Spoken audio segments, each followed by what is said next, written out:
Reformation வர்றதுக்கு முன்னாடி அழைப்புனா ஊழியத்துக்கு அழைப்பு.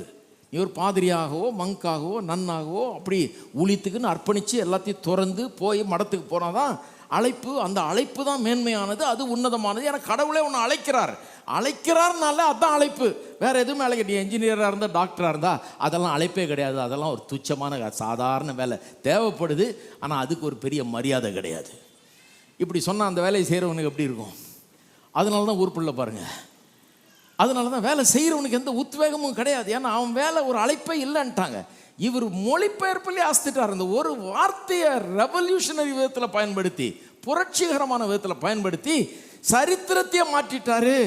ஒரு பெரிய ஒரு புரட்சியை ஏற்படுத்தினார். என்ன சொல்கிறாரு? அந்த வார்த்தையை காலிங் என்ற அந்த வார்த்தைக்கு ஜெர்மன் பாஷையில் வொகேஷன் யூஸ் பண்ணார். வேலைன்னு ஆயிடுது.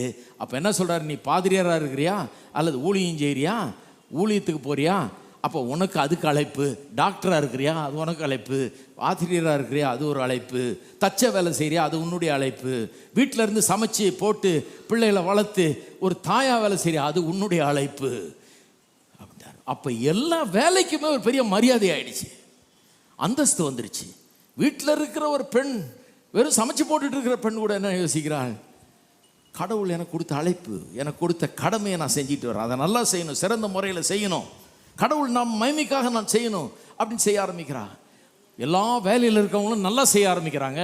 மேக்ஸ் வேபர் சொல்கிறாரு, இதுதான் காரணம். புராட்டஸ்டன்ட் நாடுகள், புராட்டஸ்டன்டிசத்தை தழுவின நாடுகள் வளமான நாடுகளாக மாறுறதுக்கு எது காரணம்? இந்த தியாலஜி தான் காரணம்ன்றாரு.